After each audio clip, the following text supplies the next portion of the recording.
तर hi guys, मी आलो होतो शाळेवरून आणि आई म्हणली की आपल्या कोंबड्याला दाणे टाकायचे राहिलेत. तर तू काय कर, आपल्या कोंबड्यांना दाणे टाक. आणि याच्यामध्ये मी आणलेले आहेत आपल्या कोंबड्यांना दाणे. तर भावांनो, याच्यामध्ये आपले तांदूळ आणि ज्वारी मिक्स मध्ये आहे. तर आज यांना दोन पदार्थ एकदाच टाकत आहे मी मिक्स मध्ये खायला. आपल्या कोंबड्या मस्तपैकी दाणे खाण्यासाठी उत्सुकतेपैकी थांबलेल्या आहेत आणि आता यांना दाणे टाकतो. आ आ आ आ आ आ आ आ आ आ आ आ पी पी पी पी पी पी पी पी पी आ आ आ आ आ आ आ आ आ आ आ आ आ आ आ आ. आपल्या शेळीचं पिलू बघा भावांनो, मस्तपैकी हिंडत आहे. तर त्याचं नाव आहे टुनटुनी.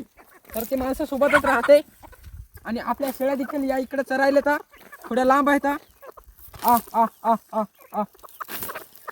तर भावांनो, आपल्या कोंबड्यांना दाणे टाकून झालेले आहेत आणि आपल्या कोंबड्या मस्तपैकी दाणे खात आहेत. जर तुम्हाला हे आपल्या कोंबड्या आवडल्या असतील, गावरानी कोंबड्यात बरं का आपल्या, तर आपल्या व्हिडिओला लाईक करा, चॅनलला सबस्क्राईब करा. धन्यवाद भावांनो, बहिणींनो.